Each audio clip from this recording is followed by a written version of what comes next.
Assalamualaikum. Baru-baru ni TKM1 ada mai ke Dewan Besar UiTM Matampok untuk merasmikan Penang Junior Silat Championship National Open 2025. Mamu Aziz Cup 2.0 disertai hampir 850 peserta. Silat bukan sekadar seni bela diri. Dia bentuk latihan jati diri, ajar disiplin, adab, keberanian dan semangat bermaruah.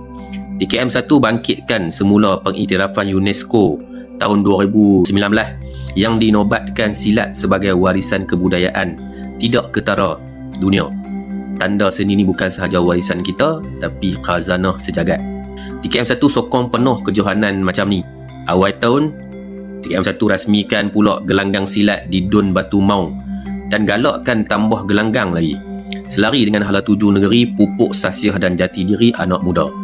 Turut hadir adalah penaja utama Tuan Haji Abdul Aziz, Senator Amir Ghazali, Wakil PSS PGM, MSNPP dan JPN.